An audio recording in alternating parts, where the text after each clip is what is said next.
Hi guys, welcome to Earth to Rosita. Okay, so if you're new to my channel, this channel is kind of like just a vlog channel, just me going through life at this point. There's no specific like genre on what I do on this channel, but at least that gives you a variety. So if you guys are interested in my crazy life, please hit the subscribe button. Okay, but today, the reason why you came on to this channel today is just a sort of discussion that I feel like I'm ready to have. And it's yin-yang, feminine, masculine energy, and how it intertwines with politics and everything that we're seeing unravel around the world today. This is like something that I have been paying attention to for a majority of the last decade, around like 5 to 7 years specifically. Cannot believe life's gone by that quickly for me, but what we're seeing today is something that I've been screaming about.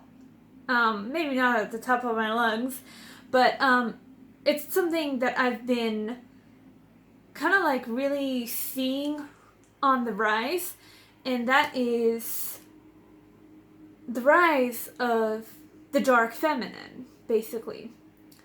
The rise of the dark feminine and the overriding of any masculine energy. And it's just, I don't know, this is just me going through life, seeing what I see, and, okay, so I know that, in Asian cultures, yang is actually, like, the sun is actually, the feminine energy. I'm pretty sure it's in Japanese culture or Chinese culture, and, the moon is the masculine energy, but,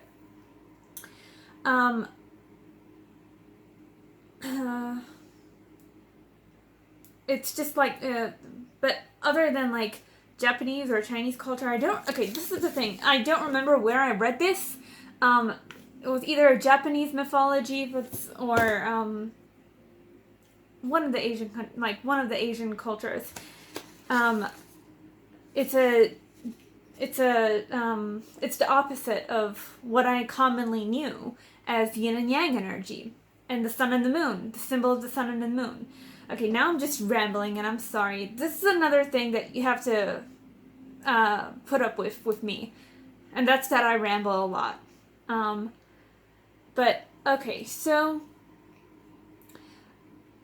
I guess I'll begin with explaining what yin and yang / feminine and masculine energy is. So, yin energy, yin, I haven't even written anything down. I think I'm just gonna write things down as I go along. Hold on. There's actually, a graph that kind of like, gives a very surface level description of what yin and yang energy is. But, I will go for it and like explain it more in depth after I give that.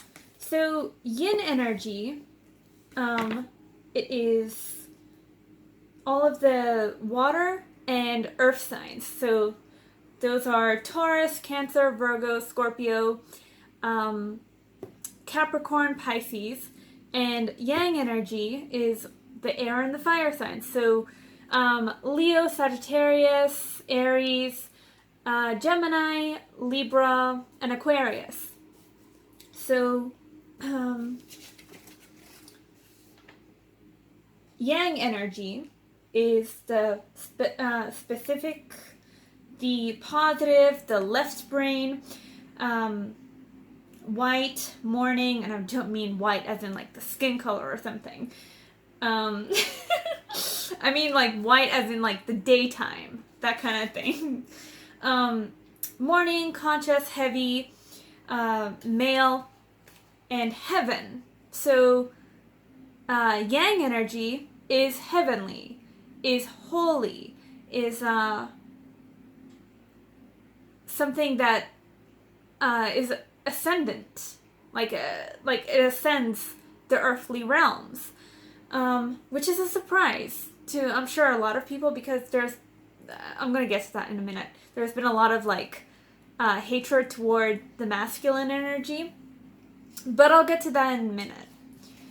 I'll get to why in a minute. And the yin energy is holistic, negative, right brain, black, evening, unconscious, light, female, and earth. So it's an energy that is in this realm. And I'm not trying to diminish the importance of yin energy. Yin energy, of course, it's divine. It can be divine if it's handled properly. It can be divine if the person who is coming in into the form of the human consciousness handles their yin energy well. Like, for instance, I'm a Scorpio sun, and I have a Mars in Cancer, and my rising is in Pisces. So Scorpios, unfortunately, a lot of the time, they can become satanic, like move on to the satanic side when they come into the form of the human consciousness. And it's really interesting that people like Bill Gates and Hillary Clinton are Scorpios. They say the symbol of the satanic figure. They are the symbol of God, I might get in trouble for saying that. I don't know. But that's just my point of view of them because of the evil shit that I see them doing. So Scorpio can, feminine energy can be very, it can go lower. It can go lower than masculine energy a lot of the time. And I think that the reason why yin energy typically goes lower is because they are the representation of the night. Yes, the night, you see the moon, you see stars. There's something so mystical and alluring about the nighttime, right? But then you see darkness as well. Darkness resides in darkness has a different energy about it that you cannot see during the nighttime, during the daytime. And it's just, it's really interesting that a lot of people overlook this or downplay it. So that's one of the best ways that I can explain how yin energy, feminine energy, can actually be way more insidious than masculine energy. Because masculine energy, everything is transparent with them. They are, loud and proud. The sun likes to shine. Beautiful sunsets.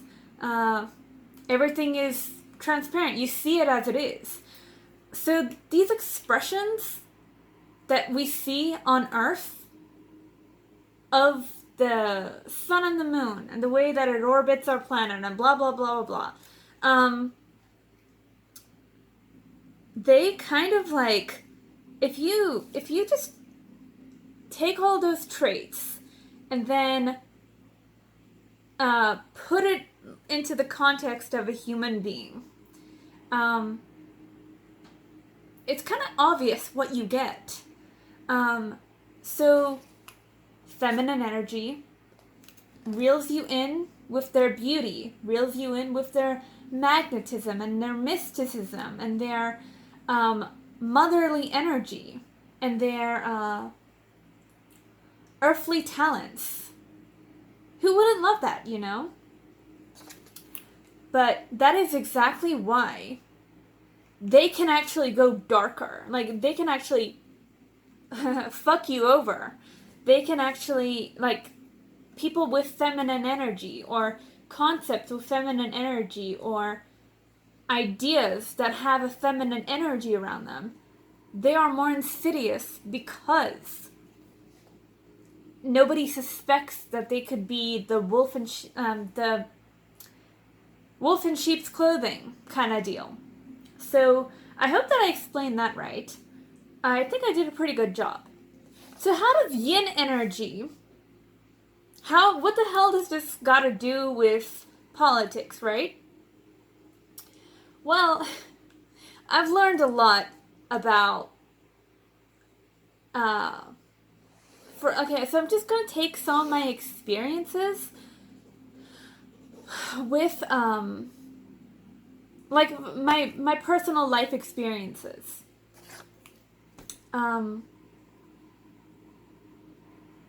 So for example, when I was at college, I saw a sort of shift in education throughout the time that I was there. And I'm not saying this as like a holistic view. I'm saying this like it happened. It's something that I noticed gradually over time. So, for example, like the first year, the second year, the third year. Mainly the first 2 years. Everything, like I loved university, you know. It was a breeze. It was a time where I was able to be challenged intellectually, to learn how to think critically, and to have to gather information. Even when it went, like, my professors, some of my tutors, really encouraged me to actively look for unbiased information. And that's one of the biggest things that stuck with me. Like, I couldn't just go and find something that met my point of view. I had to go and look at all of the information. So that was something that stuck with me. But then over time, I kind of I saw undertones of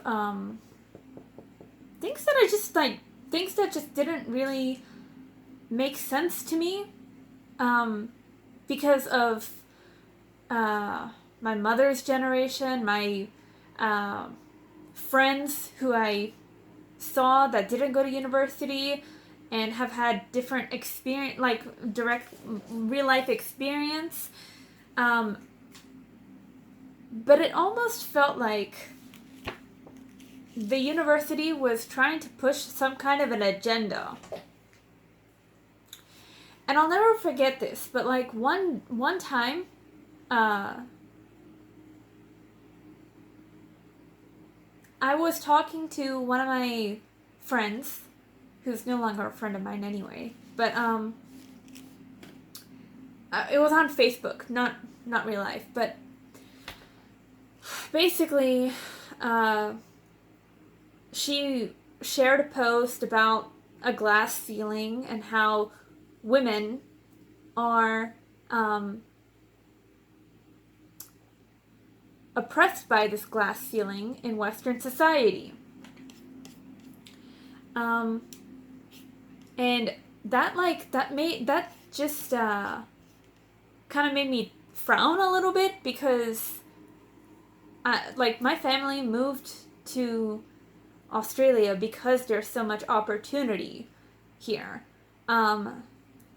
So here's somebody at university saying that me, as a Middle Eastern woman, came to Australia for nothing because there's like a glass ceiling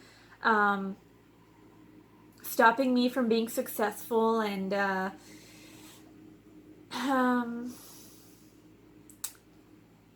there's like the patriarchy, the capitalistic system that is flawed. And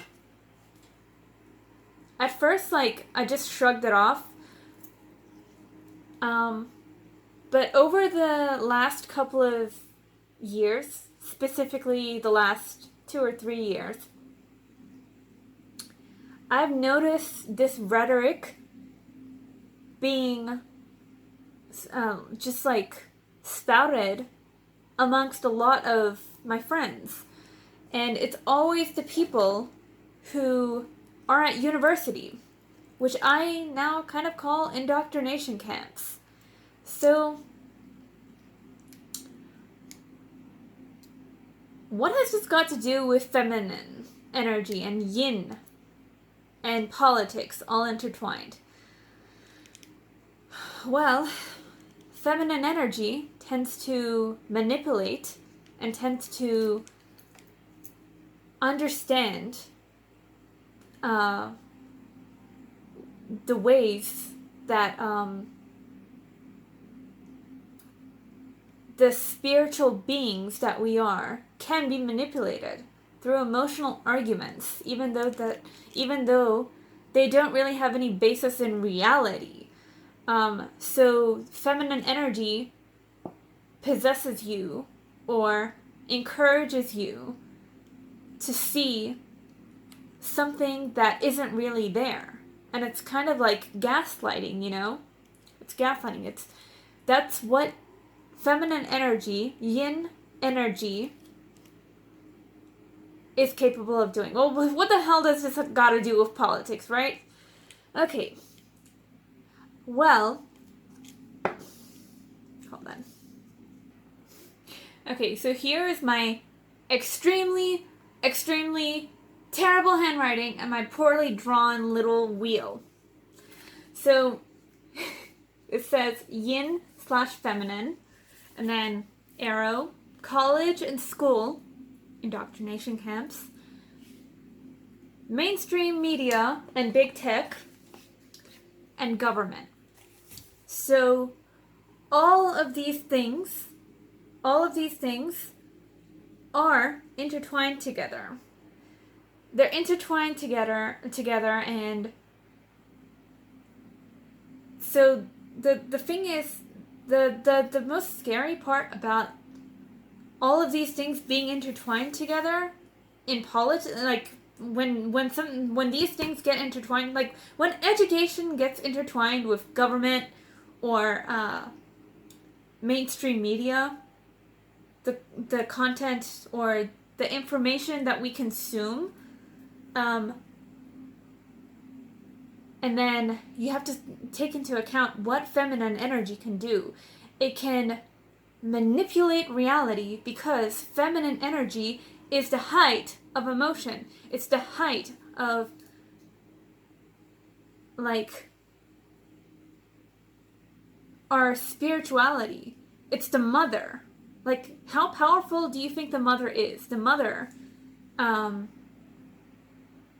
like the feminine figure, the mother that we all need, that we all look up to, that we all like run to when we're in need of a state, to be in a state of comfort and stuff like that. So I think I lost my point. Hold on. It'll come back to me in a minute. So you have all of these things intertwined together. And then all of these things are things that the human consciousness, the human spirit is just taking in, you know? It's taking in the idea that white man bad, black man oppressed, and we've seen it time and time again, and it's coming out into the real world. I like, it's not as bad in Australia as it is in America, but Americans, there's like a kind of cultural war. There's like, Americans cannot, like, from what I can only observe from my friends who are out there, they're always talking about politics. And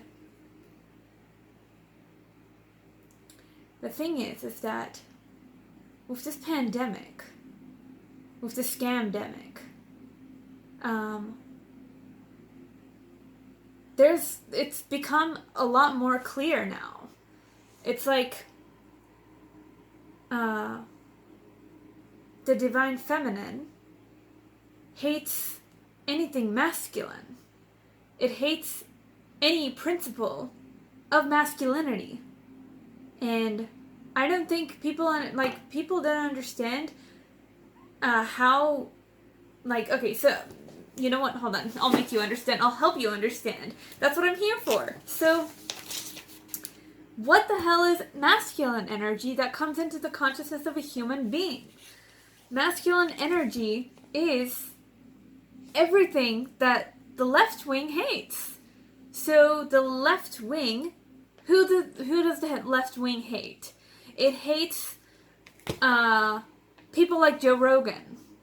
Bro Rogan, right? He represents everything that is masculine. And even I don't like every single aspect of Joe Rogan. But he is literally his sun sign is masculine. His sun sign is everything the masculine embodies. He's a Leo. That is the divine masculine. So, what does a Leo entail? What does divine masculine energy entail? I'm not saying that he's a divine masculine figure because he still does something that comes with low vibrational energy. But lover of freedom, protector of children, protector of his children and his country. He loves his country. He doesn't love big government, which is a control freak concept. Fiscally, he's a libertarian, right? But pretty sure, I don't know if this is true, but I'm assuming that he was a Trump supporter as well, or he voted more for, he voted the right wing. I don't know. Or maybe he didn't vote at all because he's a libertarian, and not all libertarians vote. Or is he an anarchist? I only started getting into his content recently, so I can't really say 100% exactly who he is. But he is, he is the figure that the divine the masculine energy hates. And hence why the left wing hates him. The Democrats hate him. Because, he's a success story. And he didn't, let,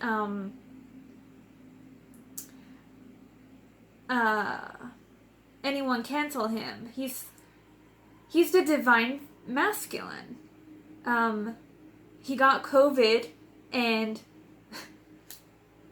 he didn't die from it, even though he's not vaccinated. So the left hates him for all of these traits, all of these divine masculine traits. He likes to learn. He likes to be open-minded. He likes to have multiple guests. He's humble. That is divine masculine energy. So that's being covered. But it doesn't just extend out to people like Joe Rogan. It also extends out to anybody who is a conservative who is not white.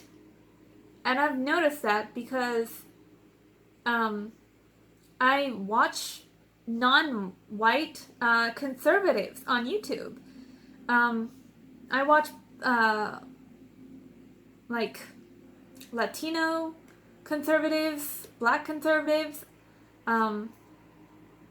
I know Middle Eastern conservatives. I have family members who are Middle Eastern conservatives. And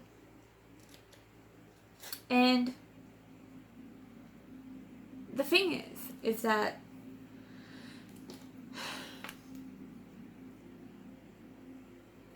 I think that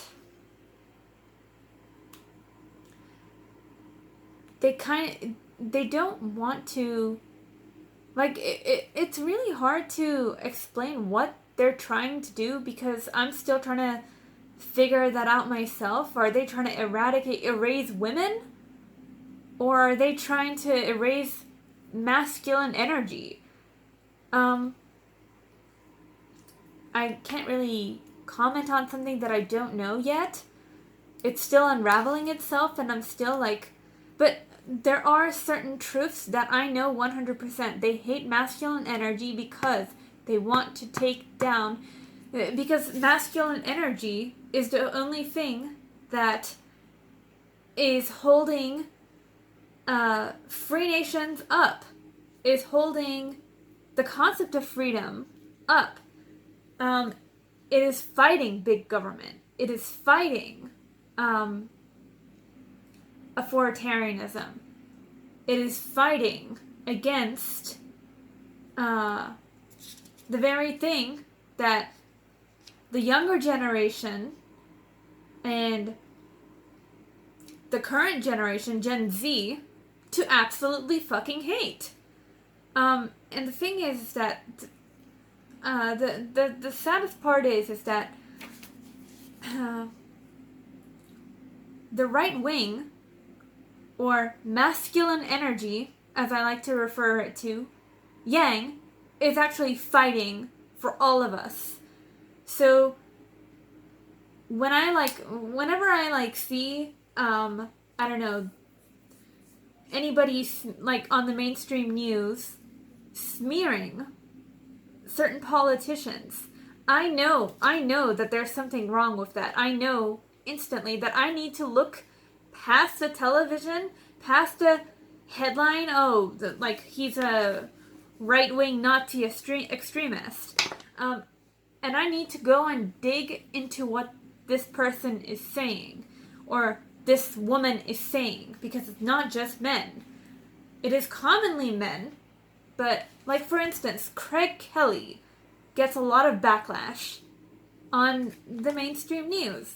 And Clive Palmer, though, I don't know, he kind of deserves it. I don't really like what he does with things that are concerning the environment. As far as I don't know too much about Clive Palmer.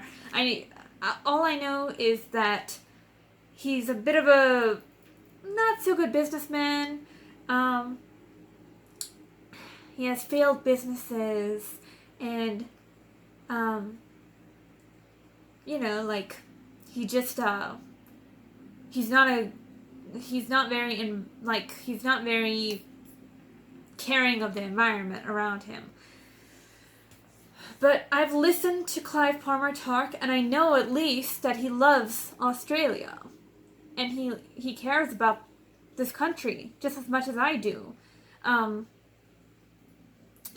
And Craig Kelly, they say all of these horrible things about him, but when I actually look at what Craig Kelly is doing in Parliament for Australian freedom, for the future of Australia, for the future of economics, all that he's doing is trying to get people to, like, have a discussion in Parliament instead of just going ahead and blindly pass bills through without any debate. So he's another masculine figure. Go figure. He's a Libra sun. And then I've been getting into Liz Wheeler's content, and I've been getting into Anomalies content, and I've been getting into Dan Bongino's content as well. Who else have I been getting into? Joel Jamal. All of these people are painted so badly in the, like, I don't even pay too much attention to what the mainstream narrative is about them, or what they're smearing these people for. But when I listen to what these people are actually saying, Liz Wheeler, Anomaly, Dan Bongino, Tucker Carlson, Nicki Minaj. They're not saying anything crazy. I mean, they do say some things that I don't know if I agree with, or I don't know enough about to agree with, and just like nod my head like a fucking penguin or something. Do penguins nod their heads? I don't even know. But for the most part, everything that they say, like a lot of the things that they say, are things that I grew up hearing from my own mom. I grew up hearing from my own family. So they're just they're not the like these masculine figures. They are not the hateful fake. They're not the smear they're not what the smear campaigners are making them out to be. They're not the transphobes, they're not the neo-Nazis, they're not the free dumb with the D-U-M-B kind of people that the media is trying to make them out to be. They are just normal people who worked hard for their success, which is what the left hates, which is what feminine energy hates. Feminine energy wants everyone to just be controlled. So, just like the mother wants everything to be controlled.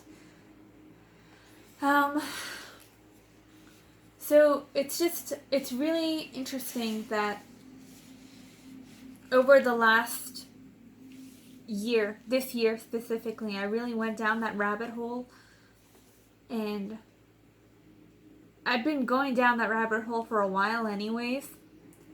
I've been, thinking about, well, why are there black conservatives? Why is there a Candace Owens? Why? Well, like, you have to ask these questions. Why? Why? Why is right-wing politics so hated? And then when you actually look at right-wing politics, I'm not saying that I agree with everything that right-wing politics entails. Hell, I don't even know every single aspect of right-wing politics. There's something deeper in there. There's something deeper that the media doesn't exactly talk about. Like, for instance, this year I learned that in Australia, abortions for full-term babies are allowed. So I saw an image of I don't even know how to explain it, but I saw an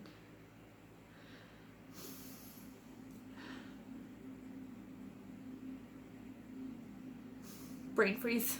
Okay, I decided I'm not gonna go there. So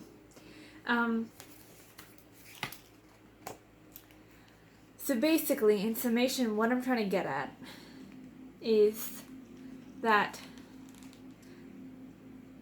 there is a lot of feminine energy in a lot of the world right now, especially as a result of this COVID pandemic, scamdemic. But it's not what we think it is.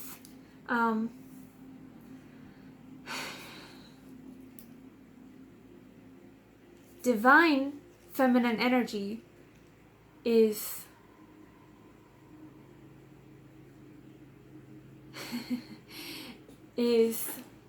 trying to I think I'm gonna finish it off with this. I'm just gonna plant a seed for you guys to figure out the rest on your own. But divine feminine energy is leading us into a trap with terrible policy. And I mean divine, when I say divine feminine energy, I mean basically everything that the left wing, the far left wing is trying to do.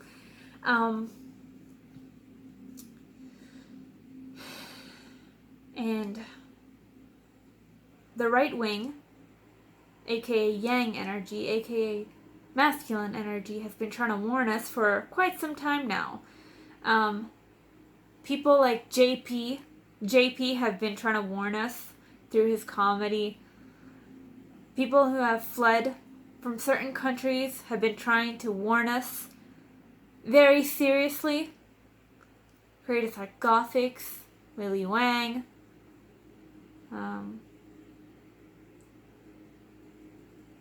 They've been trying to warn us. And I don't agree with everything. Like, I don't even know half of the shit that Alex Jones says. But I think that if you guys just forget all of these labels. Oh, he's a right-wing fascist. He's a right-wing Nazi sympathizer. If you guys just listen to any of the things that these most hated right-wingers said, past the headlines, past the mainstream media, past the mainstream narrative, past your Twitter, if you actually listen to these people on a human level, what you find, in my point of view, isn't so bad. Isn't so bad at all. Like, Joe Rogan is not as bad as the mainstream narrative has you believing.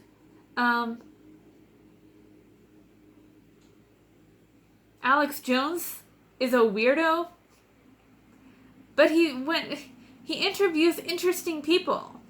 If you don't want to listen to Alex Jones' podcast, exclusive Alex Jones podcast, at least listen to the other people that he has as guests. If you hate, I don't even like,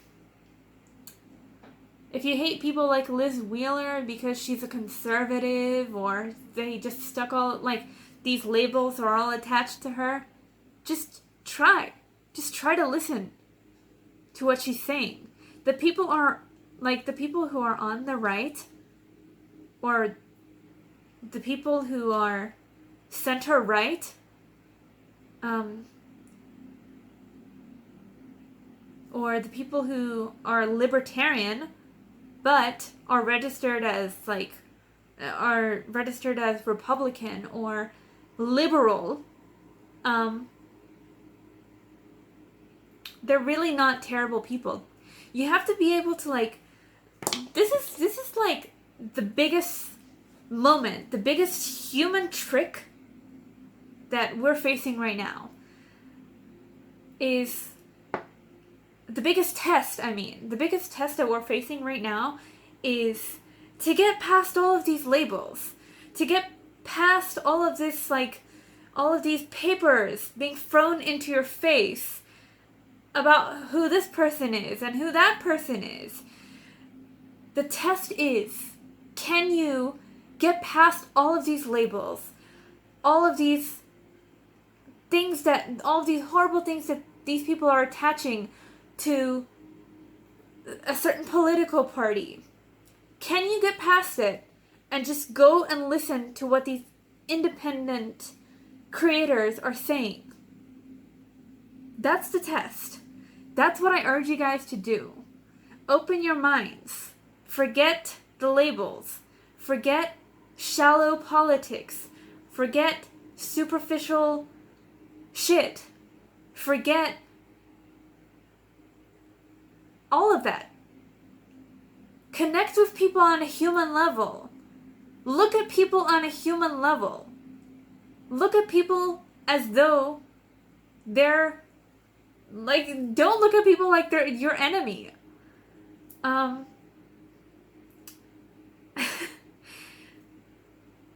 Just try it. Like I did. And what you find is really not that shocking. Because, like, if these people are so bad, if these people are so evil, how are they not in jail? How are they, like, if they have a neo-Nazi or, like, a really evil agenda, how have they not, like, killed someone? You know? Like, people who, the people on the right wing, or the people who are libertarian, or the most hated figures in the mainstream narrative, they're not what the mainstream narrative says. So that's all I gotta say. That's where I'm gonna end it off now. Look past the labels and try to come together and try to see people as just people with different ideologies to you. And when you do that, you learn so much more. You really do. You grow as a person, and that's the only way that we can make it through these weird times where all of these political wars are happening, where all of these agendas are happening in the background, and some people are trying to warn us about it, and others are just looking at the other like, you're a crazy conspiracy theorist. Listen to the conspiracy theorists. For God's sake, I was in your position at the beginning of this year. You know, I fucked off to Darwin, and I was in my own little bubble. And I was just, like, looking at all of these protesters, just like you were. Probably. Like, just like the anti-protesters were. Whoever's watching this. There are a bunch of free dumb people. Free dumb. Anti-vaxxer. COVID is real. That kind of, like, no one, like, these protesters are not denying COVID exists. It's bigger than that. So just listen. Learn to listen. Learn to be wrong. And be okay with being wrong. And grow from that. It'll take you really far. And who knows, maybe in a year, I was the one who was wrong. And I made an ass out of myself publicly. That's okay, though. Because I made an ass out of myself this year, like at the beginning of this year and last year. So, I don't care. I don't care. And once you stop caring about being publicly wrong about something or being fooled, then, and just have I just made a mistake and I grew. If you have that kind of mindset, you'll breeze through this crazy world, crazy human experience a lot better. So, yeah. Like this video if you did.